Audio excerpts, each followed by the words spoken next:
Well, Joe, 2,999 games, not only for one team, but for this team and for a man who has bled blue his entire life. Can you put tonight's milestone into perspective? I'm older. I just wanted to do one game. My first game in Chicago, I got in a cab with the biggest, burliest, meanest looking cab driver I'd ever seen, and we started down West Madison Street. I thought I was going for my last ride before I got to do one game. So getting one game in was the thrill of a lifetime, and this has just been, you know, Paul, I've often said, if you love what you do, you never work a day in your life. Some very bright young man did, a philosopher. Maybe it was Donald Trump. But anyway, I digress. And I haven't. This is just a blast. This is sitting, watching a hockey game and talking about it. And as you know, the people that we work with that are around us, whether it's the players or the support staff or the technicians or everybody else, are all so professional and so good that it really is just fun. Never draft a player whose last name is Mackinac, because all we'll hear from Bonesy the whole night through is "Holy Mackinac!" And if he's the goalie, you know where the puck's going, through the holy. The ultimate bond is the one between you and your colleague, and you've had many inside the broadcast booth. This one man could bring you to your feet, but often buckle you to your knees with comedic genius. Harry Neal. Yep, and talked with him today, and Harry was a planned comedian. He had some stupid line that he had seen somewhere that he wanted to work into the broadcast, and so he would throw me the volleyball and say, okay, here's what I want you to ask me during the game sometime, whether it was Roger Nielsen's tie or the new rink in New Jersey. And so I dutifully threw the volleyball up, and then he spiked it.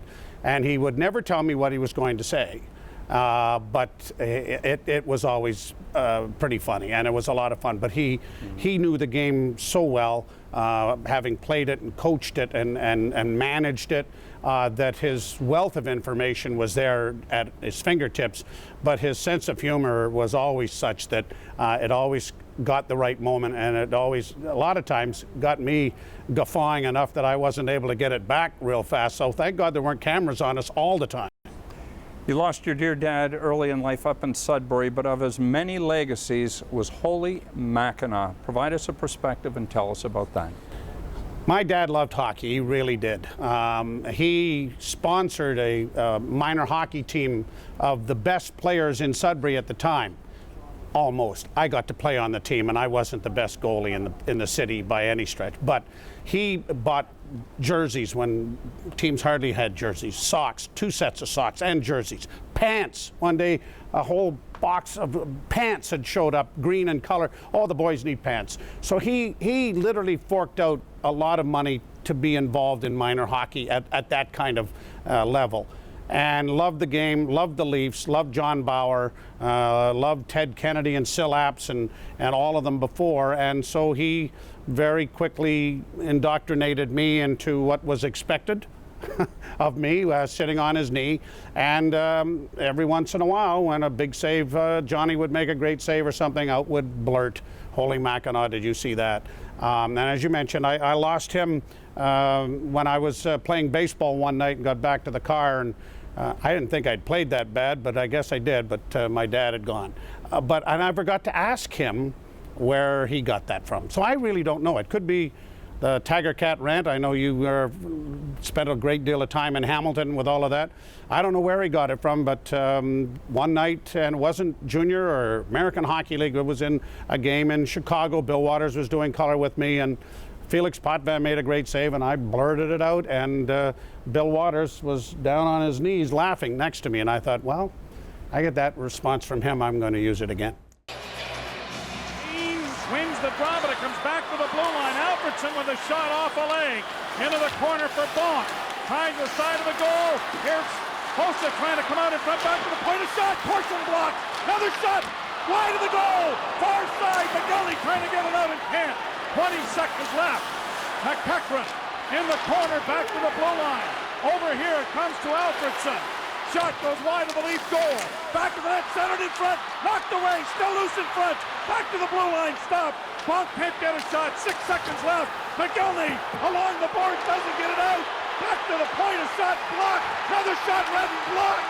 Another chance. Game over. Game over. Bless you, boys. What a game. Unbelievable. In our very small way of being a part of this team, I don't think I've ever been as proud in my entire life. No one has called the Battle of Ontario quite like you. Between 2000 and 2003, 4 consecutive playoff series, and boy, oh boy, were they fun, but they were fun to listen to because you were calling them. What stands out for you? Oh, boy. I mean, the competitiveness, the rivalry that was indoctrinated. I mean, Cliff Fletcher got the Leafs to come east so that the Montreal rivalry would renew. Well, we haven't played Montreal in a playoff series since that time, but they have with Ottawa, and it seemed every year it was destined at some point in time in the playoff run, the two teams would collide. And Pat Quinn's teams played tough and hard, and they were that physical that made them be able to overcome what many times was a more talented hockey team on the other side of the rink. But his teams knew the grit, knew the path, knew what was going to have to be done, what was going to have to be sacrificed, and they did it. Nylander in front for Matthews. Oh, and he had a great chance. Another shot by Nylander. A stop. Centered in front. They score! They score! Austin Matthews opens the scoring.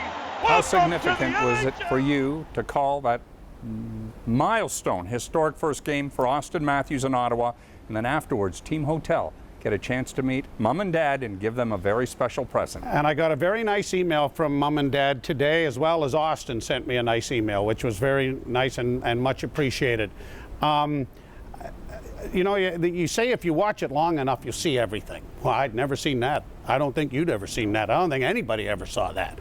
But to have that happen right off the hop in game one, you realize what a marvelous talent this young man is. And then if you spend 2 minutes with him, you realize what a marvelous young man he is. And when you meet his parents, you realize why he's a marvelous young man.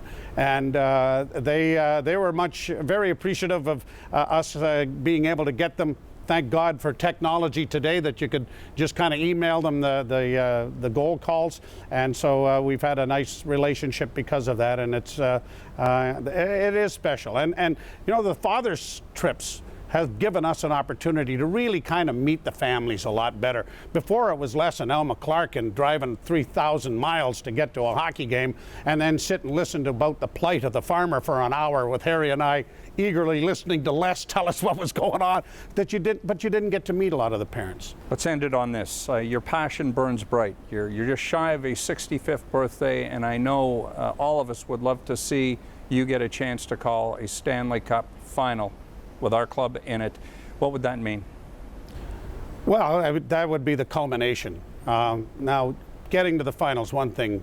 Being able to do the last call, that would be the culmination of a career, and I don't think there's any question about it. And I'm not talking about broadcasting. I'm talking about Leaf fans. It's a long time coming.